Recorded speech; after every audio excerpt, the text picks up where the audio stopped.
A primeira coisa que eles perguntam, ele falou assim, o que você pintou aqui? Na verdade, eles não reconhecem a areia. Não sei se é a maneira que eu faço, o estilo que eu uso, eles não veem que é areia. Eles sabem que é uma pintura, mas não sabem falar que material que eu estou usando. Isso também é uma coisa que precisa ser desenvolvida, o Marcos. Foi bom você ter falado. Atualmente, a gente usa essa cola branca com água. Mas deve haver outros materiais que não dão interferência no pigmento, nas areias. Porque a cola branca com água, ela baixa o brilho da areia. Ela baixa um pouco. Diminui tipo uns 30%. Você precisa passar algum tipo de verniz? Pois é, quando eu passo o verniz, ele fica assim na areia molhada. Já viu uma areia seca, uma areia molhada? Ele fica aquele... Aí fica muito... Então, tem que achar um meio termo. Porque eu não sei como é que acontece, né? Porque tem o verniz que a gente consegue fazer em casa e certo. Tem os vernizes que a gente compra em lojas especializadas. E tem aquela questão do ter brilho e não brilho, né? Isso, então, isso. O fosco, né? O fosco e o brilhoso, Porque o verniz normal, de parede, de verniz, de qualquer de spray, essas coisas assim, ele baixa a tonalidade. E quando eu jogo também o fosco, ele baixa a tonalidade. Quando eu jogo o verniz brilhoso, o transparente, ele fica um aspecto molhado. O brilho aparece, mas fica um aspecto... Ele muda meu desenho. Ele muda meu desenho assim nas cores, né? Então não fica atrativo, porque você, quando vai fazer algo, eu vou colocar vermelho. Não é vermelho. Eu vou colocar um vermelho para o lado do azul, um pouco esbranquiçado, tá entendendo? Você nunca coloca aquela cor pura, né? Aí quando você jogar o verniz, muda completamente, né? Aí, então o artista, quando chega lá, eles não conhecem, mas sabe que é um material diferente. Aí quando fala com areia para o artista, aí que ele fica espantado. Mas como areia? Né? Porque a primeira coisa que as pessoas veem em areia é areia de rio. Vocês conhecem areia de rio de construção. A ideia que todo mundo tem que a areia é uma cor só. Só existe aquela areia de construção para... Essa é a ideia. Aí fica, mas você pintou as areias? Não, essas areias... Aí tem que falar novamente, não, essas areias são areias naturais. Então, Marcos, a não ser aqueles artistas que trabalham com artes, que conheceu a Guendira e o Ariovânia aqui no estado, que vai falar que é areia. Tá entendendo? Essas pessoas que têm uma certa aproximação com o trabalho. São pouquíssimas pessoas. Tá? O leigo, né, a pessoa que é leiga, né, ela admira como uma pintura comum, uma pintura normal. Né? Assim, pelo trabalho, o lado estético, o lado da habilidade do artista, depois aí eu falo para ele, é areia. Aí eles olham assim, mas é como tirasse ele do real, né? Para a pessoa que não está acostumada com arte, pintura é só com tinta. No máximo, um carvão, um lápis. Se for falar pastel, for falar aquarela também, a maioria das pessoas sabe o que é aquarela. Mas se for falar pastel, areia, tira a pessoa totalmente assim, do seu conhecimento. Aí tem que dar muita explicação. Né? Me parece, Dalmo, também que, pelo visto, não existe nenhum registro disso, alguém que historiou, alguém que descreveu a técnica, que falou sobre de onde surgiu, né? Vamos dizer assim, o campo da literatura, do campo teórico, não existe. O campo teórico não existe, porque ninguém fala isso em sala de aula, né? Vou falar sobre as técnicas de artes visuais, aí ninguém vai falar pintar com areia. E nem você não vai encontrar isso em literatura nenhuma, não é? Eu estou enganado. Quando eu vejo, quando estou fazendo algumas exposições de trabalhos meus, né, vem pessoas, eu tenho uma feira de arte e antiguidade aqui no estado, todo segundo domingo de cada mês. Eu ponho alguns trabalhos em areias e pastéis lá, os retratos em pastéis e alguns trabalhos em areias. Turistas da cidade que chegam, alguns turistas, conhecem, porque conhecem a Guendira. É uma artista famosa aqui do estado. Porque eles gostam da região, como eles são turistas, então eles querem procurar alguma coisa interessante. Então, eles vinham antigamente e iam no ateliê da Guandira e compravam seus trabalhos de pintura, que era muito caro. Mas era muito caro. Ela era uma senhora, só contar só um detalhe, era uma senhora assim, já de idade, já quando ela fez muito sucesso, né? Então, ela não coletava mais areias, ela mesma coletava.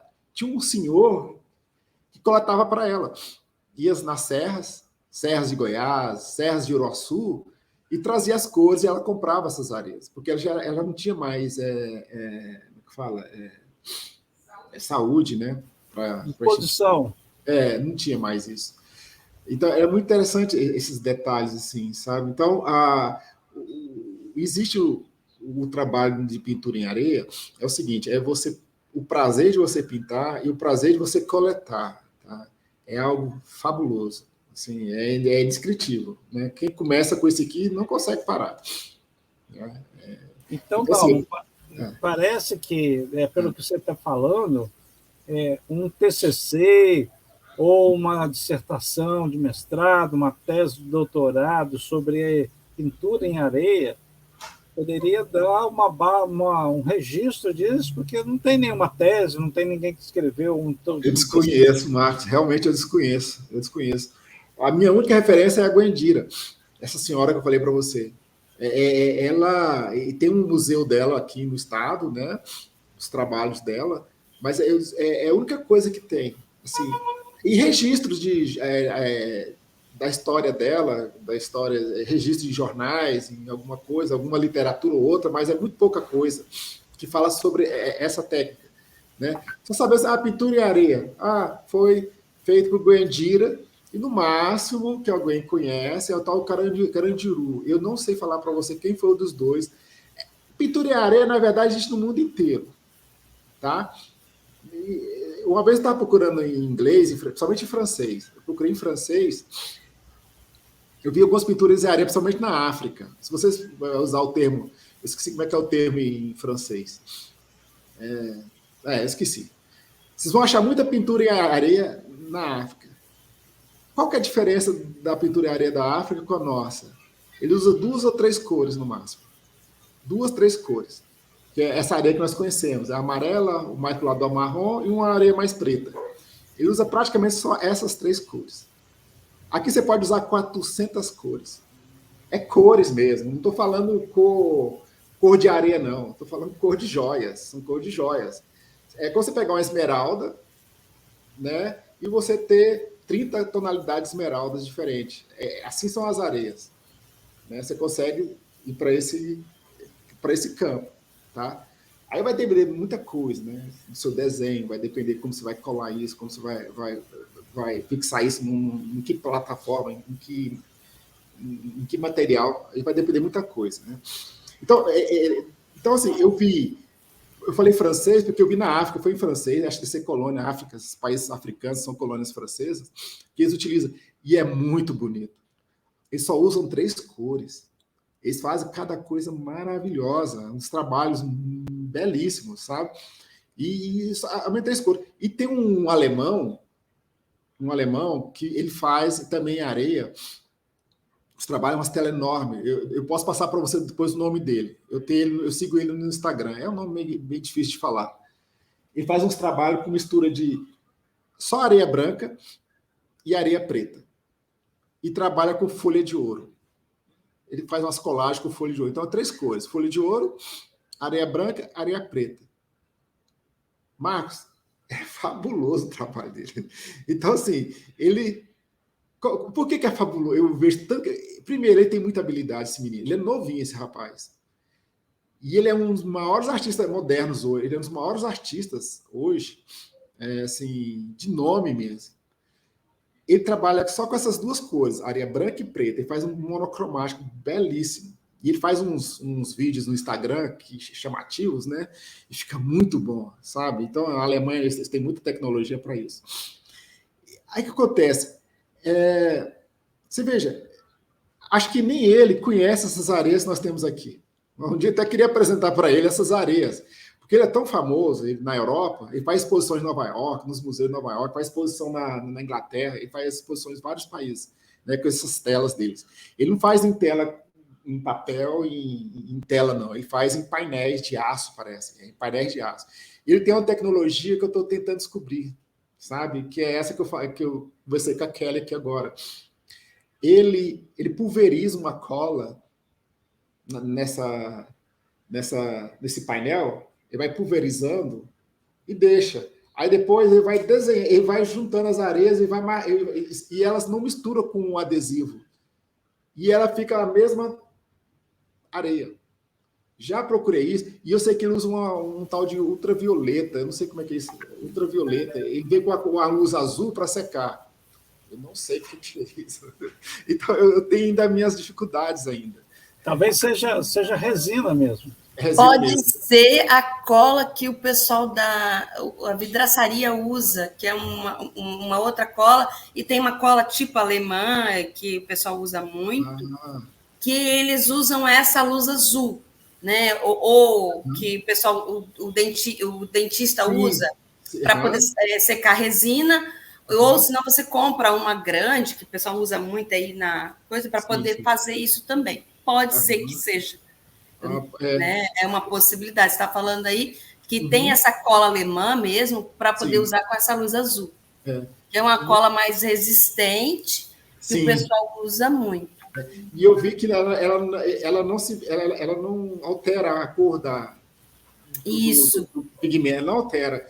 Eu fiquei admirado. Então, assim, e eles não falam, você pode mandar mensagem para eles nem respondem, porque eles recebem tanta mensagem. É pesquisa, é aquela coisa do erro e acerto. Erro e acerto. É isso. Mas você sabe, Dalmo e Kelly, que eu estou pensando aqui, você não acha, não, professora, que isso que o Dalmo está falando pode gerar belos TCCs na gemologia? Né? Você está com o microfone fechado. Porque somente, especialmente o registro disso aí, dessa técnica, já dá um TCC de primeira linha, não é isso, professor? Registro, né? Realmente. Se quiser fonte de pesquisa, tem tudo. Sim, eu acho que é maravilhoso. Eu acho que quanto mais a gente abrir o leque, mais coisas novas vão aparecendo. Eu ficaria muito honrado e feliz se pudesse orientar um aluno no registro dessa técnica que vocês têm aí, entendeu, Dalmo? Seria um trabalho maravilhoso. Estou aqui à disposição e o rapaz, meu amigo lá, na verdade, são duas pessoas aqui. Eu, esse menino de Goiás e uma senhora que ela está com um problema nas mãos. Ela também aprendeu com a Goiandira. Ela mora em Uruaçu. Olha, essa senhora, eu lembro dela, assim, minhas lágrimas escorrem, né? Ela viu meu trabalho, né? E eu fiz alguns trabalhos em areia. Ela disse, dá você pinta? Sim, se pinta. Né? Então tá bom. Aí me levou lá para o fundo da casa dela, lá em Uruaçu. Quando eu cheguei no fundo da casa dela, tá vendo isso aqui, ó? As rochas assim. Lá ela tinha, no fundo da casa dela, quase 4 metros de rochas. Várias rochas que ela coletou uma a uma com as mãos ao longo de 30, 40 anos. E só ela que pinta, só ela que usa esse material. E toda vez que ela vai, que eu vou na casa dela, ela me dá um monte de pedras. Eu tenho que levar um carro grande para trazer essas pedras que ela traz, que ela me presenteia, sabe? Porque ela já está assim, já muito de idade, né? Assim, já está aposentou mesmo, e problema de saúde, né? E eu vejo que ela tem muita pena, que ao longo da vida dela coletou tanta areia. Você fica assim, gente, para quem gosta, né? É como se você estivesse olhando, nossa, é um baú de joias, é um tesouro, e a pessoa te oferece, te dá, você fica assim, poxa, é muita generosidade. O povo goiano aqui, eles são muito generosos, assim, a grande maioria, né? É muito generoso.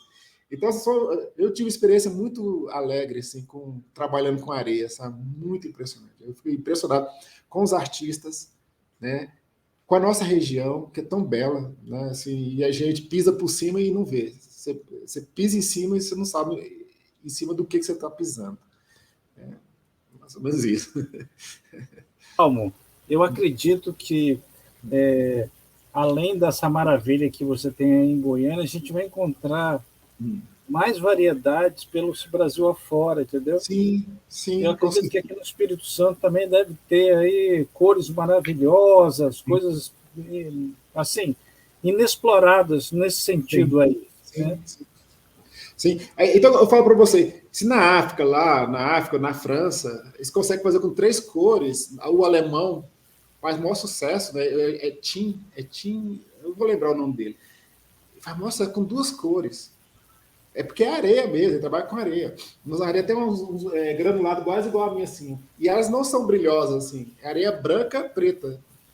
Acho que até pintar, são até artificial, pelo que eu vejo, parece que são artificiais, né? E faz um sucesso tão grande. Então, assim, acho que todos nós aqui podemos aproveitar esse solo nosso, né? Esse solo que a gente tem, que é muito rico, né? Muito rico. Então. E aí, pessoal? Alguém quer fazer falar alguma coisa, falar que chamou mais atenção no que o Dalmo falou, né? Ou uma pergunta, alguma coisa? Vamos aproveitar que ele está aqui com a gente agora, né? Que seria importante. Se a professora Kelly quiser também fazer alguma fala, fica à vontade, tá? Então, aí, à vontade. Só antes do pessoal perguntar, o curso é design de joia ou é só de pesquisa? Como é que é o curso? Aqui é o único curso do Brasil de gemologia mesmo, Dalmo. Gemologia? Puxa. Os alunos são preparados para reconhecer, certificar, verificar as gemas. Só que dentro desse universo, eles vão ter uma relação muito estreita com o mundo das joias. Então, sim, no programa do curso, tem uma área que é a área de design. Né? E a professora Kelly, ela está mais tempo no curso e eu estamos à frente dessa área de design, entendeu? Sim. Mas eles são preparados, vão se tornar bacharéis em gemologia, gemólogos. Sim. Né, que eles vão poder pegar qualquer tipo de gema e falar isso é tal pedra, isso é tal, tem tal composição, isso vale, isso não vale. Né? Então, eles podem pegar e assinar, dando a certificação. Não é isso, professora Kelly? Então, aí, dentro desse universo, só tem esse no Brasil, tá? Aqui na UFS. A gente tem alunos de vários estados aqui. Gente de Minas, de Rio de Janeiro, Bahia, São Paulo também. Sim. Né? Porque quem quiser ser especialista nisso mesmo para valer, com uma certificação de curso superior, de graduação, precisa vir aqui para o Estado. Agora a gente está em pandemia, né? Sim. A gente está fazendo um sistema híbrido, boa parte por isso, porque não está ninguém podendo ir para aula mesmo, para valer presencial, entendeu? Aí a professora Kelly, ela está licenciada para fazer o mestrado, o doutorado, e eu assumi agora passei no concurso há pouco tempo, tem 3 meses, 4. Sim. Estou aqui trabalhando com eles. Sim. Então, nós temos uma pegada mais mesmo de transformar isso tudo num produto, sim, ou numa peça de arte, uma obra de arte. Entendeu? Não, pode falar. Tem alguma relação com a Faculdade de Artes aí, o curso de gemologia? Não, né? Não tem. Ela falou, eu e a Kelly. Se tiver alguma pegada disso, é eu e a Kelly que vamos fazer isso, entendeu? Só nós dois, pagando de doido mesmo. Inclusive, fora da curva. Todo mundo fora da curva. Inclusive, tem vamos dizer assim, uma certa estranheza, porque boa parte dos professores são geólogos, são físicos, economistas. Economistas, são da área mais das exatas, entendeu? Mas, por incrível que pareça, Dalmo, o curso de gemologia ele está no centro de ciências econômicas e jurídicas. Entendi agora. Entendi. Foi uma professora que tinha uma cabeça muito aberta que viu a possibilidade de tornar a gema como algo do mundo da economia, até por conta do potencial aqui do Espírito Santo, né? Sim. Então, ela da economia, a professora Sônia, não é isso o nome dela? Isso. ela teve uma inspiração, uma sacada, falou, vamos botar um curso de gemologia porque a gente pode transformar isso que sai da terra em produtos de ordem econômica, entendeu? Sim. É muito interessante. Eu vejo assim, a gemologia é meu olhar, né? Eu, quando olho para uma joia, um objeto, né, a primeira coisa que você procura, no meu caso, não é nem se a joia é rara ou não, ou se é raríssima, sei lá. Não é nesse caso, mas o desenho, quer dizer, o formato dela. A minha... Só quando envolve o formato, envolver assim, a composição de cores que a joia tem, né? Aí eu pensei, tem que ter um pouquinho de arte, entendimento de arte, né? Então, talvez, eu não sei como é que pode ser feito isso, mas, assim, um exemplo, nós temos a Faculdade de Arte, Universidade Federal de Artes, Universidade Federal, né? Isso mesmo, de Arte e Arquitetura, aqui. Eles não mexem com joias. Lá, nós não temos nem faculdade de joia aqui, não tem nada de gemologia, não tem nada.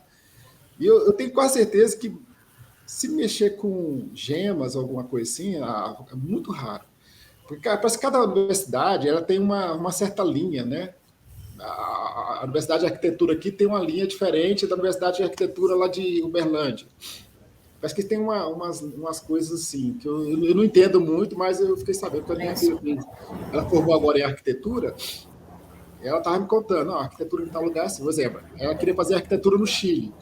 O Chile lá tem nada a ver, né? Mas eles são voltados para madeira, as construções em madeiras lá no Chile. Lá nem madeira tem muito pouco, né? Então, assim, eles estão voltados, cada faculdade tem um segmento. E quando você fala... O que acontece é que isso são chamados de escolas, certo? Isso tem muito a ver com o grupo de professores que se reúnem à frente de cada instituição, entendeu? Certo. E, por exemplo, por isso que a gemologia na UFPS ela está ligada com a área da economia, porque tinha uma pessoa que tinha essa sensibilidade. Sim, então, sim. Se você for por aí afora no curso de geologia e de outros similares, eles são da área da geografia, certo? Geografia, isso.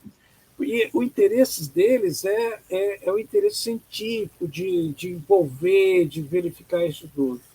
O interesse aqui, além desse, é também de tornar isso algo da economia. Sim, sim. Da economia. Por isso que tem necessidade de ter uma área de design. Nós estamos trabalhando na reformulação do projeto pedagógico, certo. E nós estamos criando uma disciplina que vai ser dada no segundo período, acredito, que chama Efeito das Joias. Muito certo? Bom, o tema é bom. E isso que você está falando aí, ele está passando um helicóptero aqui, só um minutinho. Isso que você está falando aí, Dalma, ela é de fundamental importância, porque a grande maioria das pessoas não entende de gemologia. Nós somos encantados ou não por aquilo que a gente tem contato visual, tátil, não é? Sim. E essa sensibilidade, o gemólogo ele precisa ser despertado. Porque quando ele for lapidar essa ou aquela gema, ele pode dar a ela um formato que agrada mais ou menos, né? Que faz a pessoa se encantar mais ou menos. E o material é o mesmo. Sim, sim. Às vezes a quantidade de faces, a forma como a luz entra ali e se propaga, né? Porque a luz é uma coisa importante para a gemologia. Sim, sim. Ela é formada, as faces são para que possa pegar a luz e dar uma intensidade dela, né? Por isso que o nome é brilhante. Ele pega e coloca. Eu estou sendo bem grosseiro aqui que eu estou falando, tá? Mas só para. Então, Dalmo, essa pegada, ela é uma coisa que está na mão da professora Kelly, que tem sido a grande heroína aí durante alguns anos, e agora eu estou vindo aqui para... Agora ele vai apanhar junto comigo as loucuras que a gente fala em sala de aula, e os alunos ficam naquela coisa do diamante, da esmeralda, do não sei o quê, e a gente fala assim, gente, é a dor, né? Tudo vale, aproveitem, vendam. É isso. Quando eu estava falando sobre vendas, né? Eu posso falar um pouco sobre experiência minha como artista, né? Por favor. Então, assim, primeiro para você conseguir vender algo, né? Você vender algo, né? Nas pinturas, por exemplo, nas pinturas, né? Primeiro você tem que dominar, né? Você domina a técnica, né? E você saber, como é que fala? Argumentar em cima do que você faz. Como é que fala? Eu acho que é acreditar no seu trabalho, né? Saber vender. Além de acreditar, você tem que provar que você... Argumentar, você tem que argumentar. Assim, não, você pinta retrato para quê? Né? Por que você pinta retrato? São bonitos, tá, mas tem uma explicação para isso. Né? Você gosta de paisagem, por quê? Né? Eu gosto, nas pinturas minhas, é paisagem. Gema, pedras, né? Por que eu vou trabalhar com isso? Vou vender para quem? Então, assim, mas assim, a pergunta nem seria vender para quem, né? Porque você pode, não vou falar essa palavra influenciar, é muito ruim, né? Mas você pode... encantar. Encantar, você domina algo, você encanta. Você radia, você brilha, igual a pedra. Então, assim, o domínio que você tem, né? Você pode contagiar o seu comprador, vai criar novos admiradores, né? Quantas pessoas que nunca mexeram com arte compram quadros, já pintei 10 pessoas da família, 10 pessoas da família, nunca tinha comprado um quadro comprado de artista, nunca tinha, né? Porque por acaso viu numa feira, viu não sei aonde, né? Então eu tenho clientes, devo ter uns 4 ou 5 clientes que são permanentes, cada 2, 3 meses me pede um quadro da família para dar de presente. E trabalharam com arte. Eu vejo que a gemologia é a mesma coisa, né? Se você trabalha com aquilo, você tem excelência naquilo, né? Você domina sobre aquilo, sabe falar sobre aquilo, expressar sobre aquilo, né? Então, assim, ajuda muito. Assim, né? Porque a joia eu acho que o tempero, obra de arte. E o tempero maior ainda é que a pessoa está falando aqui agora. Você colocar umas pitadas de arte mesmo, né? Você fazer um pouquinho diferente do que as outras pessoas fazem. Um pouquinho diferente, não precisa ser muito, não, mas um pouquinho. Né? Você dá uma açucarada ali, o seu traço, marcar a sua identidade. Acho que o belo da arte é isso. Cada artista, ele nem precisa assinar o quadro. Ele não precisa assinar o quadro. Né? Você vê um quadro de Van Gogh, você não precisa nem procurar assinatura, você sabe que é dele. Você vê um quadro de Monet, né? Toulouse-Lautrec, nem precisa de assinatura. Você bate o olho assim, já sabe quem é. Então, acho que seria bom, mesmo essa gemologia, os alunos pudessem dar uma sondada sobre essa questão de história da arte, né? Principalmente a história da arte. Né? Você vê, o que eu lembro do Império do Brasil, de criança, é aquelas joias que que o imperador usava, Dom Pedro, eram joias que ele usava. Essa a impressão. Então, assim, isso ficou na minha mente pro resto da minha vida. Eu só fui descobrir com 37 anos depois que qualquer pessoa pode usar joia. Então, qualquer pessoa pode usar. Porque pelo preço é tão barato. Você compra quilos de esmeraldas, né? Você vai lá, compra um quilo de esmeralda, lá pode ter uma boa, pode ter várias ruins, mas uma ali vai pagar muitas, né? Então, falta de instrução, sei lá. Eu não sei qual é o papel da faculdade para isso, da universidade para conscientizar a sociedade, mas eu vejo assim, a imprensa nossa perde muito tempo com assuntos assim, que eles acham que é relevante, mas tem coisas assim que você vê programas programas muito bons sobre agricultura, Globo Rural, você vê muitos programas legais assim, mas nessa área é tão pouco falado. E existem tantas pessoas que trabalham no Brasil. Você vai lá naquela cidade lá em Franca, São Paulo, chega na rua, todo mundo vai vendendo diamante, vendendo esmeralda, vendendo não sei o quê, vendendo um monte de pedras preciosas lá. É um povo esquecido, você nem sabe quem é. É tudo brasileiro lá que vai lá na mina. E você bate um papo com eles, vocês que são estudantes, conversa com esses pessoal que trabalha há muitos anos com lapidação, com compra e venda de pedras. Eles têm um olhar tão aguçado, tão apurado no objeto, né? É como se ele fosse um especialista, assim, se fosse um diretor do Louvre. Quando eles olham para a joia, o diretor do Louvre tem que saber tudo sobre aqueles acervos do Louvre, né? Ele tem que dissertar tudo sobre aquilo. ele pega cada pedra, ele consegue falar os defeitos, falar as qualidades que aquela pedra tem. Eu fico impressionado. E gente que acho que nunca fez faculdade, né? Acho que nunca fez universidade. Então, assim...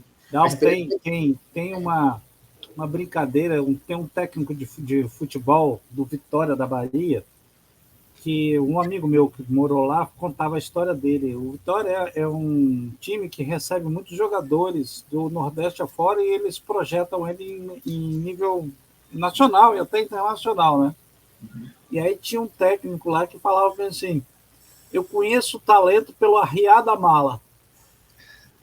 Então, como é isso? Ele falou assim, não, quando o jogador chega aqui de viagem, vem de algum lugar, quando ele vai arriar a mala, bota a mala no chão, fala, isso é craque.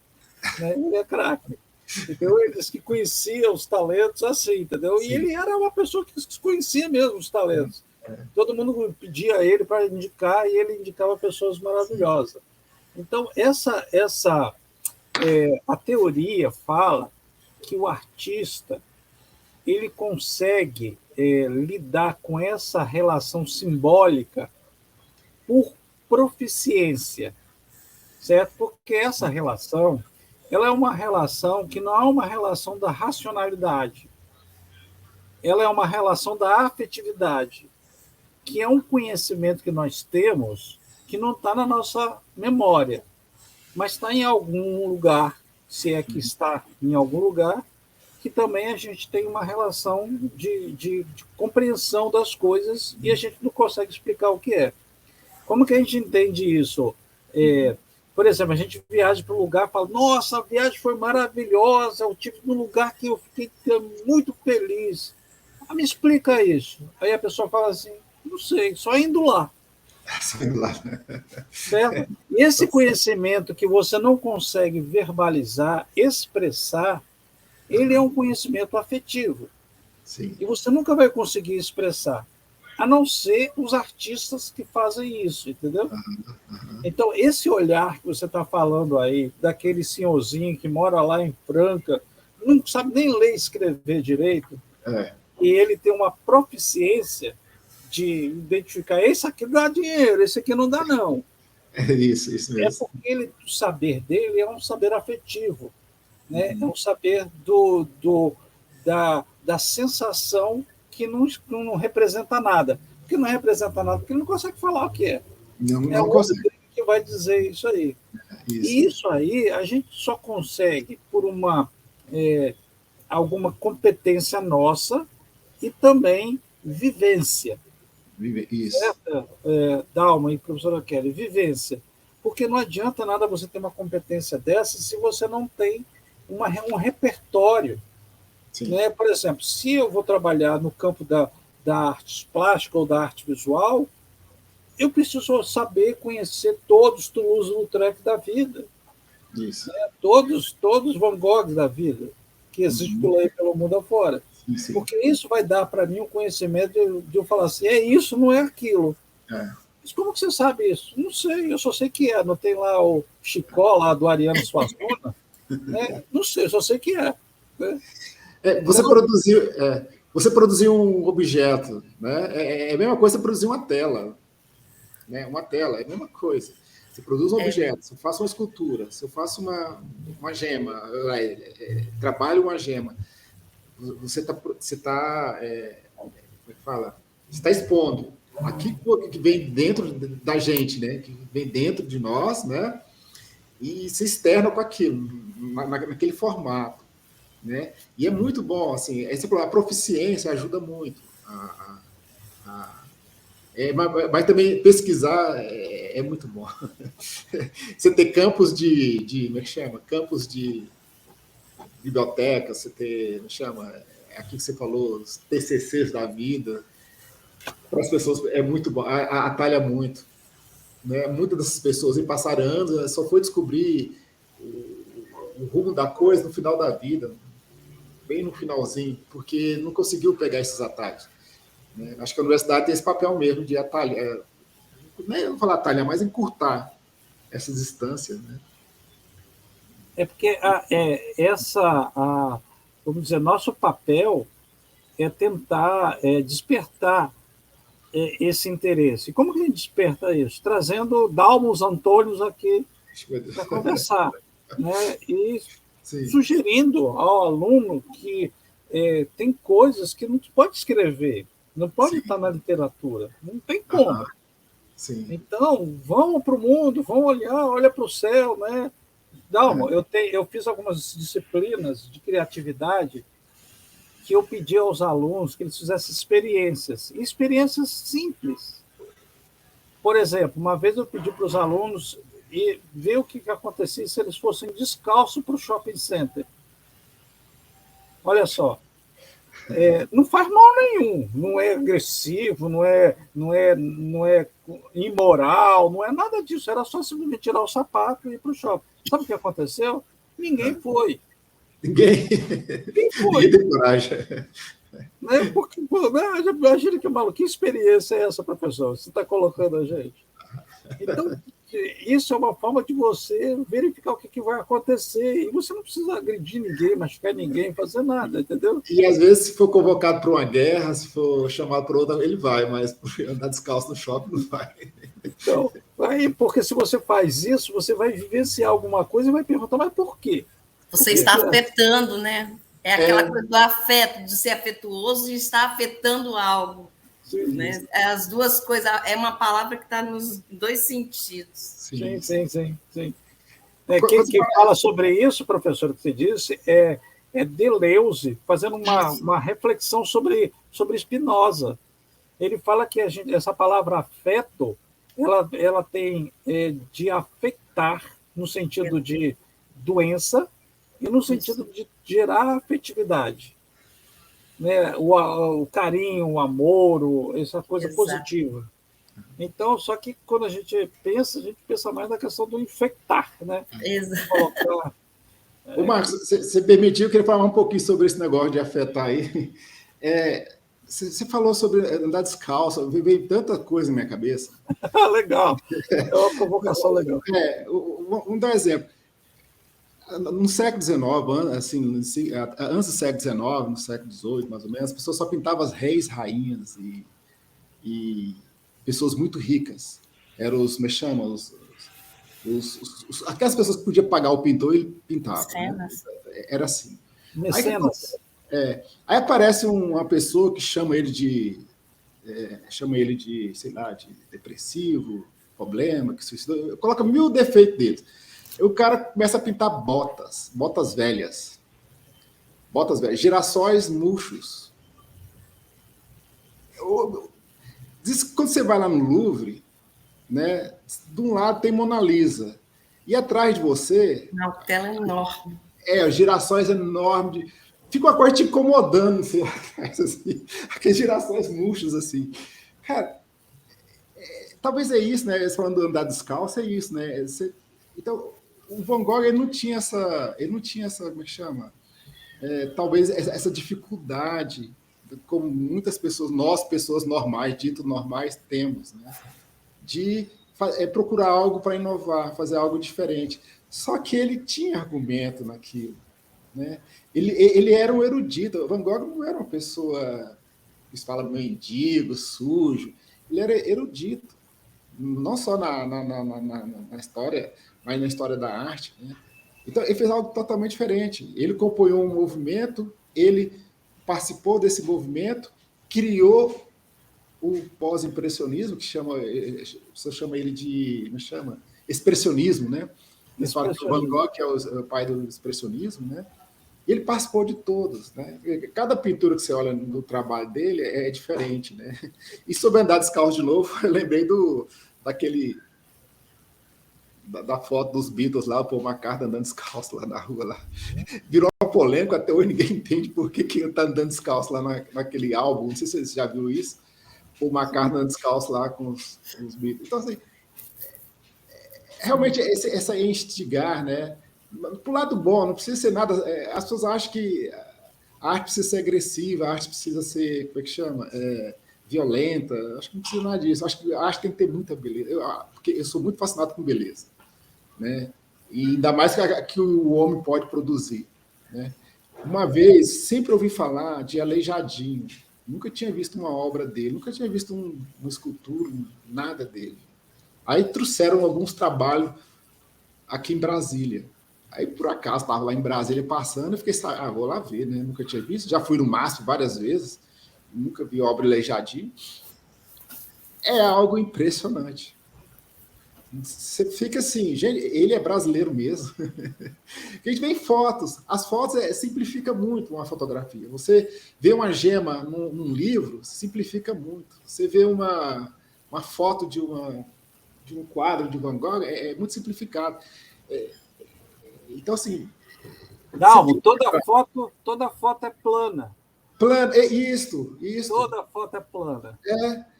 Então, assim, aí não pode se restringir a esse tipo de coisa, né? Então, assim, você tem que... É por isso que eu sou apaixonado por isso, porque eu sei a cor que eu estou pegando no chão, eu vejo a cor que eu pego, eu sei onde é que eu peguei essa pedra aqui, essa aqui eu sei onde eu peguei, né? Eu lembro o local exato, na Pedreira, lá na cidade, perto de Brasília, lá entre Brasília e Pirinópolis. Cada pedra... Então, tem história esse negócio aqui. Né? E assim, para outros, não pode ter valor nenhum. Mas para mim, para o meu trabalho, né, para o meu enriquecimento, né, saber que eu posso estar falando com alunos de uma universidade, para mim é muito importante isso. Sabe? Dalmo, por isso, deixa eu tentar fazer uma ponte de novo aqui com a disciplina, porque nós estamos na disciplina de inovação e competitividade, entendeu? Certo. E esses insights, né, essas estalos, né, que ela tem uma ligação muito mais fortemente no mundo da arte, ela tem que permear também o mundo do negócio, o mundo empresarial. Por isso que precisa tentar estimular e desenvolver, né, esse senso de olhar a coisa de uma forma que ninguém tinha visto. Por isso, eu resolvi chamar Dalmo, que pega a pedra, né, lá uma rocha, um pedaço de coisa no chão, passa no ralador, tô brincando, tá? Você passa no ralador. Pilão de alho. Isso. Pilão de alho. E, de repente, está fazendo uma pintura, uma coisa que talvez na variedade de cores você não encontre em outro lugar no mundo com esse material. Nenhuma dessas cores que você acha pronta. Todo mundo procurando coisa inédita, tentando achar coisas que não existem. Estamos aqui diante de uma pessoa, entendeu, professora Kelly? Diante de uma pessoa que fez uma coisa inédita. Né? Eu acho que é o educar, né? O nosso olhar para poder buscar coisas diferentes, coisas novas, como o senhor tem já, né, essa questão aí de ter contato com um professor dar essa condição para os alunos, eu acho isso fantástico, fabuloso. Quer dizer, mostrar o trabalho dele, que é inovação, sim, na meu ponto de vista, é inovação. Eu acho fabuloso. Não é todo lugar que você vai encontrar, não é todo museu que você entra e encontra tela com esse tipo de material. Então, eu acho que isso é muito importante, os alunos sair um pouquinho desse lugar de tecnologia, né, ficar preso a um celular e um computador. A tecnologia, de fato, é caminhar, olhar para o lado, olhar para a calçada, olhar para uma árvore, olhar para um ar-condicionado e desconstruir e montar algo novo. Acho que é pensar nisso. Marcos, eu falei para você que nós somos duas pessoas aqui, que iniciaram com essa areia, o Carandiru e o Goendira. Esse senhor Carandiru ele morreu muito tempo atrás, né?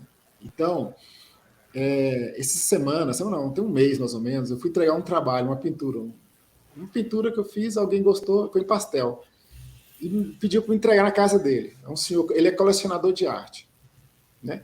E a pessoa, assim, é um professor ele é advogado, professor da PUC e coleciona arte. Né? Parece que é raro isso no nosso meio, né? É muito raro, parece que é raro. Você tem amigos que colecionam pinturas. Eu sabia que ele colecionava pintura, porque já era o terceiro trabalho que comprava meu, né? Você compra 3, porque deve ter mais trabalho na casa dele. Aí você dá, você quer entrar? Eu cheguei na porta e estava correndo. Não, vou entrar. Vem cá ver uns trabalhos que eu tenho. Aí eu vou mostrar. Esse Carandiru de areia, que pinta em areia, ele tinha 4 trabalhos desse Carandiru. Era painéis de 1,80 m de largura, por 2 de altura. Era coisa assim grande, tudo pintado com essa areia. Você vê o que destoa tanto assim, dos outros trabalhos. Os outros trabalhos em pintura nas paredes, assim, pintura em tintas, em acrílico, em óleo, né? Se você não ter aquele feeling de saber a qualidade do artista, né? Se você não tem isso, ela ofusca totalmente, a areia ofusca totalmente os outros trabalhos. Muito. E ele era esse Carandiru, ele era um pintor assim, meio primitivista, me chama. A técnica dele era não é primitivo que a gente fala, naif. Acho que mais fácil falar naif. Mais fala naif do que primitivista. Acho que é mais bonito naif. E era naif. E ele fazia uns casarios no meio naif. Gente, era um painel em areia. E a grande maioria das era com essa pedra aqui, a fucsita, porque é da região dele, tem muita. Umas paisagens verdes, umas árvores verdes. Você fica assim, não acredito que isso aqui... Eu fiquei impressionado, sabe, pelo tamanho, porque eu faço dela no máximo de 1 metro, assim, na areia, porque dá um trabalhinho danado. Ele fez um painel, ele tinha 4 painéis na casa dele, sabe? Então, assim, eu fico pensando, o que leva um advogado, professor de universidade, a colecionar arte? Né? Se é tradição da família dele, né? Se é a família... Se veio eu queria fazer um monte de perguntas sobre isso, para entender esse mercado que você fala, né? Quem são as pessoas? Eu acho que o brasileiro compra arte, sim, né? A partir do momento que... Porque ele gosta, muitas pessoas que não entendem arte param e perguntam se foi eu que fiz. É o senhor que pinta? Você que pinta? A pessoa mais simples pergunta assim, é você que pinta? Eles não perguntam sobre a arte, porque primeiro eles veem na mente dele alguma coisa que eles gostam e perguntam quem foi que pintou, pela admiração de quem fez, de quem produziu, né? Então, assim, esse é o caminho, né? Você entender, né, de onde que essas pessoas, esses compradores, né, que ele pode ser um amigo seu, um vizinho, tá vendo? Ele pode, a partir do momento, admirar aquilo que você produz, né? Eu não falei muito, eu mencionei há um pouco tempo atrás que tem pessoas que... Eu tenho vários clientes que eles nunca compraram arte. A partir do momento que você conversa com eles, você fala um pouco mais sobre os trabalhos, fala por que ele gosta. Às vezes a pessoa gosta de algo, mas ela não sabe falar por quê. Eu faço um trabalho de pintura, né? Aí um cliente liga, uma pessoa que nem conheço, eu postei no Facebook, no Instagram, eu falei assim, eu gostei tanto desse trabalho, né? E pergunta o preço. Aí você fala o preço, tal, né? Mas você não fica somente na área comercial, você indaga o que foi que ele gostou. Aí ele mesmo vai revelando coisas para ele, para mim, né? Ele vai revelando coisas que agrega ao nosso conhecimento, à nossa proficiência, né? Fala coisas que você nem sabia. Nem eu sabia, tá entendendo? Agrega coisa que eu não sabia. Até para ele, porque você deu a oportunidade dele falar e se expressar, né? Um quadro, vou falar 2 quadros. Um quadro de paisagem que eu fiz, 3 pessoas chegou, é a porteira da fazenda onde eu morei. A pessoa fala desse jeito, essa fazenda, eu morei nessa fazenda. Porque as lembranças eram de infância, criança. Mas tem o formato da porteira e algumas árvores locais, assim, eles falam, poxa, então, esse tipo de conversa, esse tipo de, como é que fala, de feedback, sei lá, você trocando com o seu fornecedor, desculpa, com o seu cliente, né, com o seu comprador, né, te enriquece muito, né? Quantas vezes eu faço um quadro impressionista com uma figura humana, eu não defino o rosto, né? Agora eu pergunto, mais de 50% das mulheres que chegam para mim e falam assim, essa mulher sou eu. Essa mulher sou eu. Então, assim, só você não definir o rosto, tá entendendo? Assim, são coisas assim que você fica... Como é que a arte entra na mente humana, como é que ela trabalha, é algo que não... Mas, Dalmo, assim, me permite que a oportunidade que você está falando aí, veja, que eu estava falando anteriormente sobre a relação afetiva. Porque, veja só, eu vivi na criança uma experiência de morar na fazenda, uma dessas pessoas que veio isso aí, certo? Só que esse saber dele não é um saber racional, Sim. Certo? E você evoca esse saber que não é racional quando você faz uma obra. Duvido que seja exatamente a coisa que ele viu quando era criança, entendeu, Dalmo? Mas a força simbólica evoca o sentir dele, certo? O amor dele, a alegria dele, seja lá o que for o sentimento que ele tem. Sim, sim. E isso só é possível através de algum objeto de arte. Se você consegue transportar essa capacidade, essa condição para uma gema, ou para uma joia que seja, você vai fazer esse mesmo efeito no ser humano. Né? Puxa vida, isso aí, quando eu boto isso aqui, eu me sinto um rei. Não é o rei que você falou? Sim, sim. Esse lado, como trabalhar com isso na academia? Né? A academia ela tem lá todos os cânones, né, da ciência dura. Aí você tem uma série de possibilidades da fenomenologia, outras, a simbólica, a semiótica, tem uma série de estudos. Da arte. Então, tá aí. Tem uma série de estudos que você pode trabalhar, mas é necessário, para você trabalhar isso, que haja o querer, né, o querer mútuo, tanto do professor quanto do estudante, porque isso é muita viagem na maionese, entendeu? Não, professora Kelly. Estou perdendo meu tempo aqui falando de tirar o sapato e ir para o shopping. O que é isso? Né? De John Lennon, que também tirou o sapato, esse cara que sou eu. Isso é conversa de maluco, entendeu? Dá-me, professora Kelly, não é isso? Mas só que ela é importante, porque vai gerar um conhecimento afetivo também, que você vai trazer para a joia, vai trazer para a gema. E você não tem isso lendo as teorias de qual é a composição química do ouro, qual é a composição química, que é importantíssimo, tem que ter tudo isso. Mas com a composição química do ouro vai ser muito difícil você conseguir perceber esse sentido aí. Por isso que do convite de você estar aqui, entendeu? E a professora Kelly também, para que a gente seja responsável junto por isso, tá?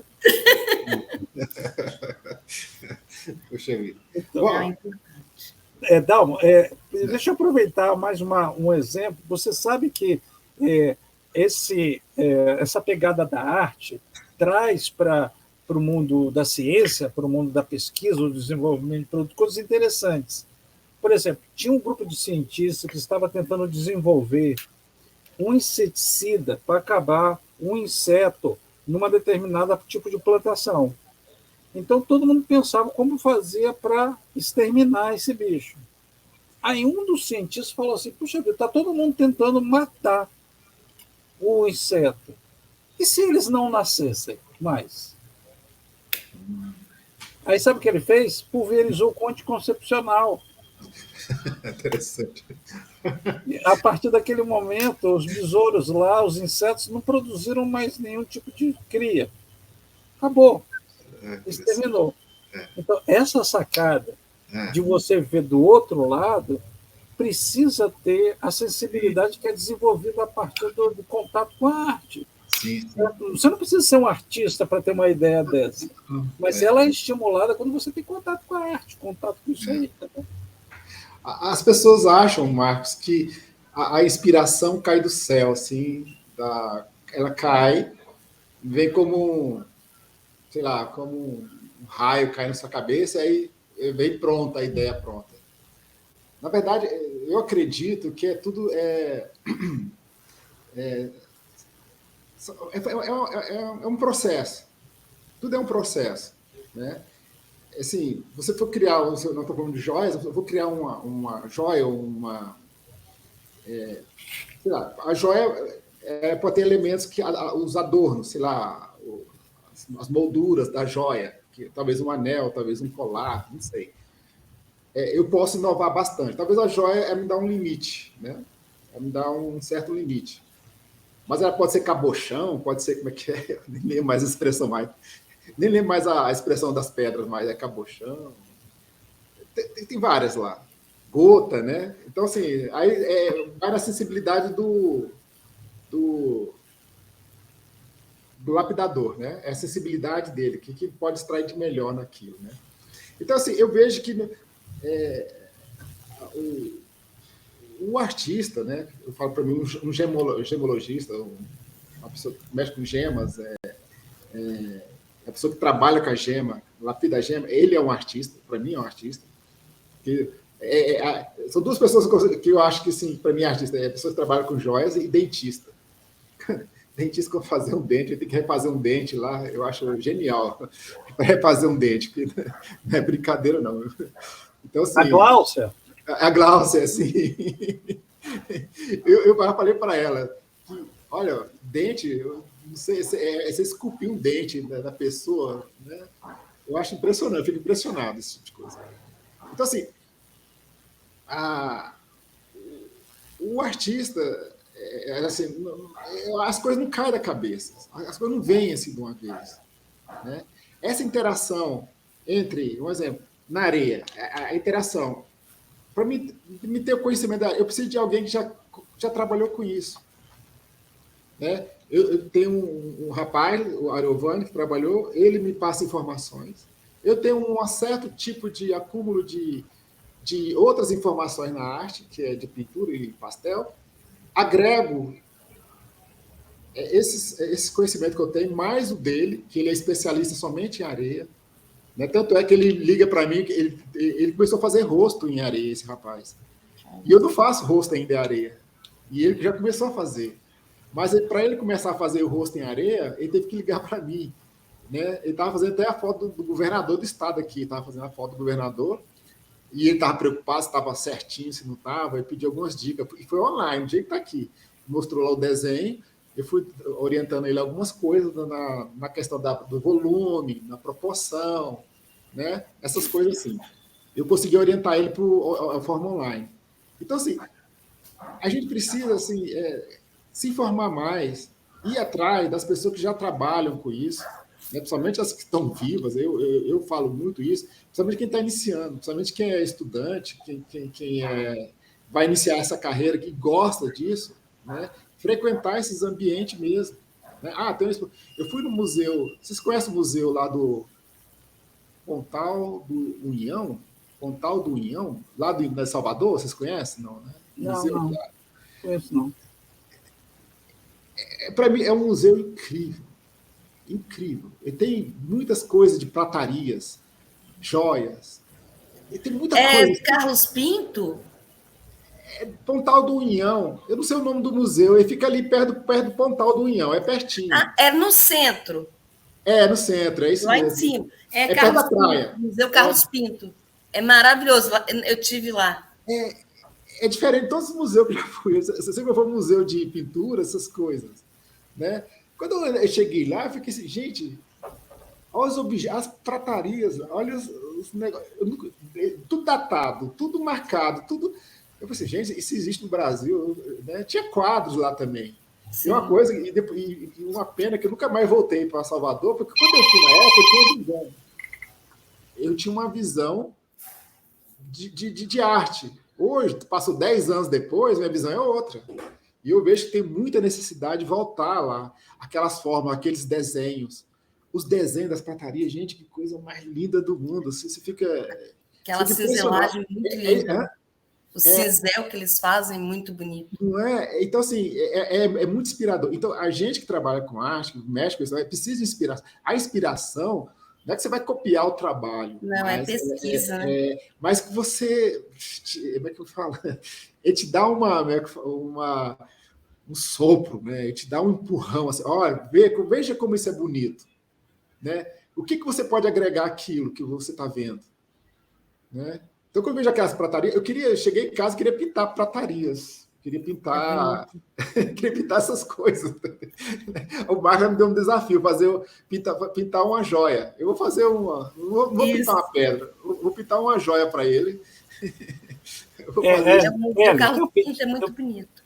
Eu pedi a uma série de conhecidos meus que são artistas plásticos, ilustradores, que não tem nada a ver com joia, que eles desenhassem uma joia para mim, para eu fazer uma coleção, para ver como que vai ser a percepção das pessoas que são ilustradores para fazer isso aí. Depois eu vou fazer uma exposição desse material. Nossa conversa sobre isso começou a partir disso. Tá? Legal. Então, e quando tiver oportunidade, estiver em São Paulo, vai no Museu de Arte Sacra, na Estação Tiradentes, que lá também tem um pouquinho dessa prataria e dessa joalheria. Vale muito a pena. Eu vou anotar aqui. Tem uma caneta. Vale muito a pena. Em São Paulo, Museu de Arte Sacra, na Estação Tiradentes. Só vou anotar aqui rapidinho, senão eu vou esquecer. É muito bonito. É muito bonito. Tem bastante coisa lá. Tá então, vale a pena. Se vocês me permitirem, Dalmo, isso que você falou sobre a arte, sobre o artista, tem uma explicação filosófica. Se vocês me permitirem, eu faço ela bem pequenininha, que talvez dê para entender legal o que acontece isso. Vocês me permitem? Só um minutinho.